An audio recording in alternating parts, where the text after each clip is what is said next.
I am Emma, a 28-year-old woman deeply passionate about antiquity and history, a passion that flows seamlessly into my profession as an antique dealer. My world typically resonates with the quiet symphony of rustling pages and the gentle clinks of ancient artifacts.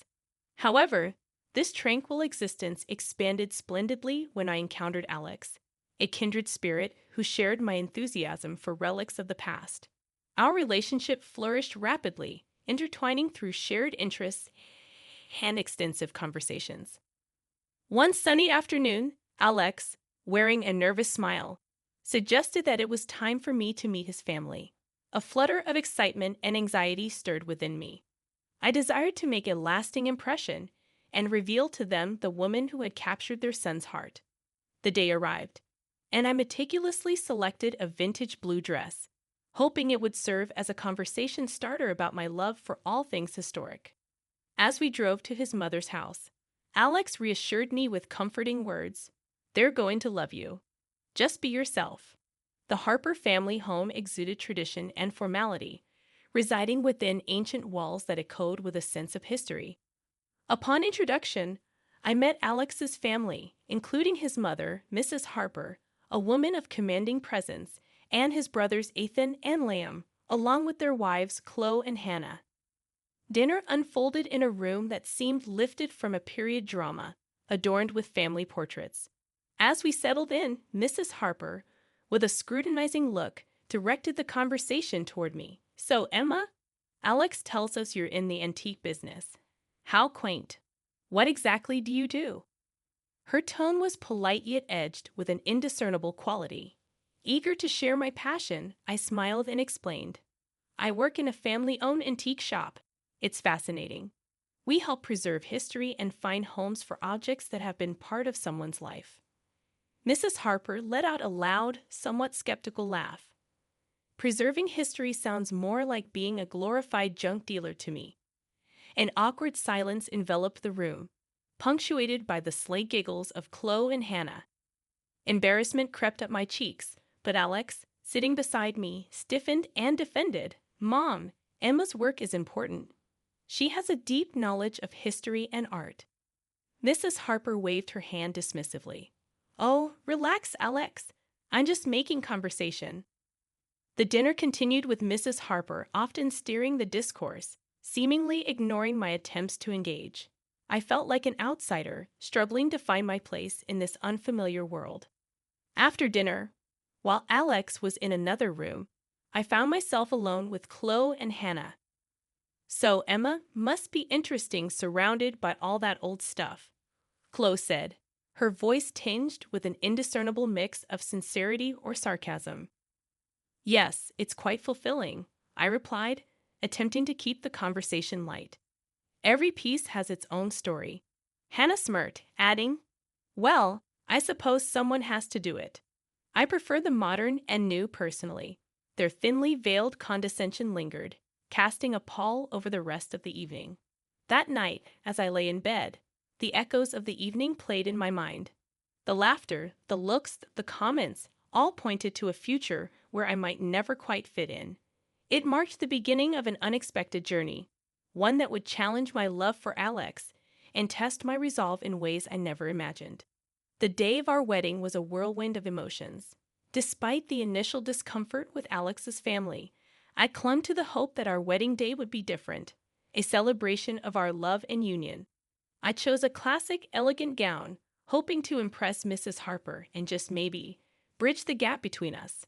As I walked down the aisle, my heart fluttered not just with nerves about the lifelong commitment, but also with the uncertainty of fitting into Alex's family.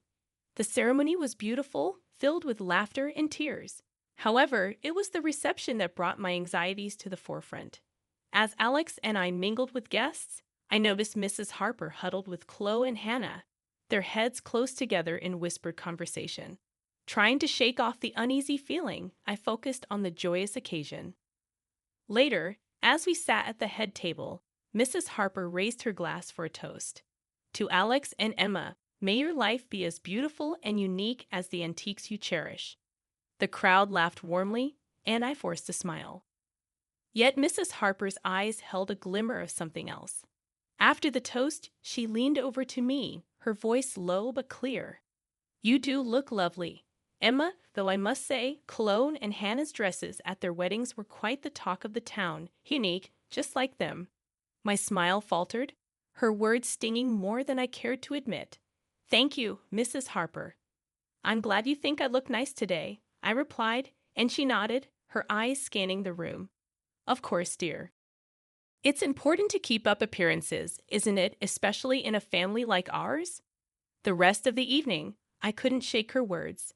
They lingered in my mind, a reminder that I was being constantly compared and evaluated.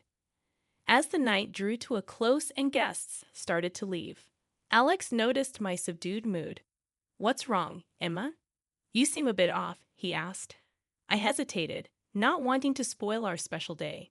It's nothing, just tired, I guess. I reassured Alex as he wrapped his arm around me. It's been a long day, but a wonderful one. Don't let anything spoil it, okay?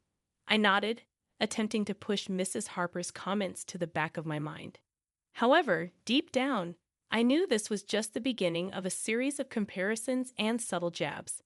Life as Alex's wife was becoming increasingly challenging, especially with his mother, Mrs. Harper. She had a way of making me feel small and insignificant, a feeling that grew with every passing week. The most challenging part was the unannounced visits she started making to our apartment. One afternoon, while I was sorting through antique jewelry for the shop, the doorbell rang. Opening the door, I found Mrs. Harper standing there, an uninvited guest with a knack for finding faults. Emma dear, I thought I'd drop by. I was in the neighborhood, she said, stepping inside without waiting for an invitation. As she walked around our living room, her eyes scanned every corner, every piece of furniture. You know, cleanliness is next to godliness, she remarked, running her finger along the mantelpiece and inspecting it for dust. My cheeks burned with embarrassment. I do my best to keep the house clean, Mrs. Harper, I said softly. It's just that Chloe and Hannah, they keep their homes immaculate. Perhaps you could learn a thing or two from them. Her words stung, and I struggled to maintain my composure. I'll keep that in mind, I managed to say, though her constant comparisons were wearing me down. Alex walked in just then, and his face lit up seeing his mother. Mom, what a pleasant surprise. Mrs. Harper smiled at him, the picture of affection. Just checking in on you two, making sure you're living comfortably. I watched as Alex chatted with her, completely oblivious to the tension in the room. After a while, Mrs. Harper left, but her presence lingered like a dark cloud. Later that evening, I decided to talk to Alex about it. Alex, your mother's visits and comments are really getting to me. It feels like she's always judging me, comparing me to Chloe and Hannah. Alex looked surprised. Really? I thought she was just being her usual self. She means well, Emma. His dismissive response frustrated me. It's not just harmless, Alex. It's constant criticism. It makes me feel like I'm not good enough. He sighed, a look of confusion on his face. I guess I'd never noticed it. That's just how Mom is. She criticizes everyone. Don't take it personally. The unannounced visits continued, each one leaving me feeling more drained than the last. My confidence began to wane, and I found myself questioning my worth, my abilities, even my marriage. One particular visit from Mrs. Harper left me reeling. She had walked into our kitchen, inspecting it with a critical eye. Oh, Emma, these countertops are a mess. And look at this. Are these last night's dishes? I always taught my boys to marry women who could keep a tidy home. Her words cut deep, and I struggled to find a response. I've been busy with work, Mrs. Harper. I haven't had a chance to clean up yet. She shook her head, her expression one of disappointment. You should manage your time better, dear. A clean home is a happy home after all. As she left, I felt a sense of defeat wash over me. It seemed no matter what I did, it would never be enough for Mrs. Harper. And with Alex's indifference to the situation, I felt increasingly isolated and misunderstood. The festive season, meant to be a time of joy and celebration, was tinged with anxiety. Mrs. Harper's announcement that we would all be celebrating Christmas at her house with specific instructions for each daughter-in-law to bring a dish, filled me with dread. A few days before Christmas, Alex, ever eager to please his mother, had his own expectations. "Emma, you should make your beef Wellington. It's always a hit." "We need to impress Mom this year," he said, his tone hinting at the importance he placed on his mother's opinion. I nodded, feeling the pressure. "Sure, I'll do my best." On Christmas Day, I carefully prepared the dish, putting extra effort into ensuring it was perfect. Arriving at Mrs. Harper's house, the atmosphere was festive, with decorations adorning every corner. Chloe and Hannah had already arrived, their dishes on display. As dinner commenced, Mrs. Harper began her ritual of tasting and commenting on each dish. "Chloe, this casserole is delightful, just like the one you made last year. And Hannah, this salad is so fresh and vibrant. You always know how to bring a healthy option to the table." Both Chloe and Hannah beamed under her praise, while I nervously awaited my turn. Finally, Mrs. Harper reached for a slice of my beef Wellington. The room fell silent as she chewed thoughtfully, then made a face, pushing the plate away. "This is bland, completely tasteless. Honestly, Emma, if you can't cook, you shouldn't bother trying." The room erupted in quiet giggles from Chloe and Hannah. I felt my face flush with embarrassment and hurt. Alex, seated next to me, said nothing, his eyes fixed on his plate. I tried to defend myself. "I'm sorry you didn't like it, Mrs. Harper. I followed the recipe exactly." Mrs. Harper waved her hand dismissively. "Well, next time leave the cooking to those who know how. This dish is more suited for the trash." The rest of the evening passed in a blur. I felt small and humiliated, my confidence shattered.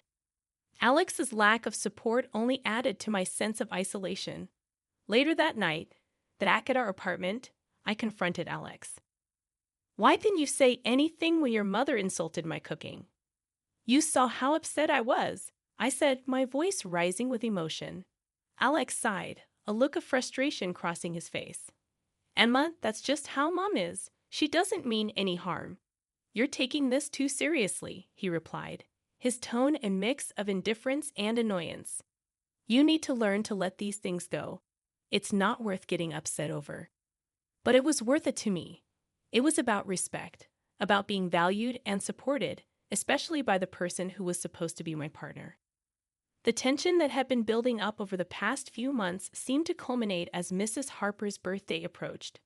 Alex, ever keen to stay in his mother's good graces, insisted that we needed to outdo his brothers with our gift. "Emma, this is important to Mom.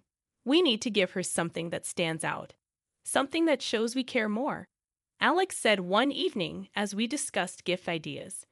Reluctantly, I suggested an antique vase from our shop. It was exquisite with a rich history that I thought would appeal to Mrs. Harper's taste. "It's beautiful and unique, just like her," I said, trying to sound enthusiastic. Alex scrutinized the vase, his expression uncertain. "All right, but remember how Mom reacts on you." His words stung, but I brushed them aside, hoping the vase would somehow bridge the gap between Mrs. Harper and me. On the day of the birthday celebration, we arrived at Mrs. Harper's house, the vase carefully wrapped. The atmosphere was lively, with family members exchanging pleasantries. Chloe and Hannah had already presented their gifts, both receiving warm approval from Mrs. Harper. Finally, it was our turn. I unwrapped the vase, presenting it to Mrs. Harper with a hopeful smile. "Happy birthday, Mrs. Harper. We thought this would be a perfect addition to your collection." Mrs. Harper's expression changed from anticipation to disbelief as she examined the vase. "This? You think this old piece of glass is a suitable gift?" Her voice was laced with contempt. I felt my heart sink. "It's an antique, Mrs. Harper. It has a lot of historical value." I began, but before I could say more, Mrs. Harper's anger boiled over. With a look of disgust, she hurled the vase to the ground, shattering it into countless pieces. "I don't want this junk in my house. This is an insult." The room fell silent. I stood frozen, unable to believe what had just happened. Alex, who had been standing next to me, turned and said in a low voice, "You should leave, Emma.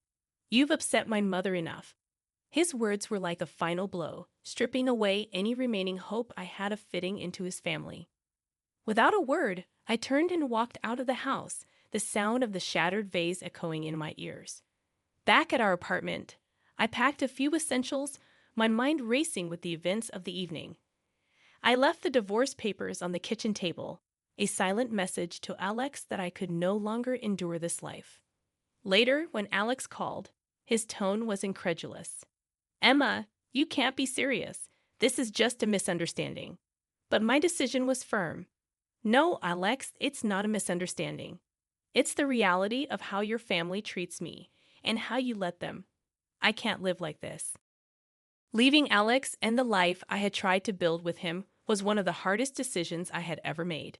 But after the debacle at Mrs. Harper's birthday, I knew it was the only choice I had if I wanted to preserve my dignity and self-worth. I hadn't even finished unpacking in my new apartment when my phone rang. It was Mrs. Harper. "Emma, you never were a good match for my Alex. Just a junk dealer with no taste and no respect for your elders." I felt my heart sink as soon as I answered. I held the phone away from my ear, her harsh words echoing in my quiet living room. "Mrs. Harper, I think it's best if we don't speak to each other." I tried to keep my voice calm. She scoffed. "You could have learned a thing or two from Chloe and Hannah. They are the ideal wives for my sons. They understand family values." I hung up the phone, her words leaving a bitter taste in my mouth. The call was a painful reminder of why leaving was the right decision. However, what I didn't expect was running into Chloe and Hannah just a few days later at a local coffee shop. "Oh, look, it's Emma. How's the junk business?" Chloe taunted as they approached my table. Hannah chimed in with a sly smile. "We heard about the divorce, you know. You just had to play the game, make Mrs. Harper happy, laugh at her jokes. It's not that hard." Their words stung, but I was no longer the woman who would take this silently. I'm not like you two. I don't giggle and fawn over someone for personal gain. I have my integrity. Chloe laughed mockingly. "Integrity won't get you a nice inheritance." Hannah nodded in agreement. "Exactly. It's all about playing smart, Emma. You just didn't get it." I looked at them, two women who had surrendered their self-respect for material gains. Enjoy your game, then. I prefer to live a life where I don't have to lose myself for someone else's wealth. I left the coffee shop with a newfound sense of clarity. Their candid admission was shocking but not surprising. It reaffirmed my belief that I had made the right decision. Though the road ahead was uncertain and possibly challenging, I knew that I had chosen a path that upheld my values and respect for myself. Months had passed since I left Alex, and life had settled into a new, peaceful rhythm. I was at my antique shop, engrossed in restoring a vintage clock, when I overheard a couple of regular customers gossiping. "Poor Mrs. Harper, all alone with her health failing. None of her family wants anything to do with her," one said. "Yes, I heard she's been complaining that her sons and their wives have abandoned her," added the other. Their words stirred a mix of emotions in me, but pity wasn't one of them. The next day, as I was sifting through some old letters in the shop, my phone rang. The caller ID showed Mrs. Harper's number. Taking a deep breath, I answered. "Emma, it's me, Mrs. Harper.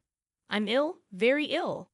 No one is here to help me, not even my own sons." Her voice was weak, quivering with a blend of desperation and self-pity. "I'm sorry to hear that, Mrs. Harper. But why are you calling me?" "I'm no longer part of your family," I replied, my tone neutral. "But you were once. You're the only one I can turn to now. My sons, their wives, they don't care. They insult me, ignore me," she said, her voice cracking. I couldn't help but let out a short laugh.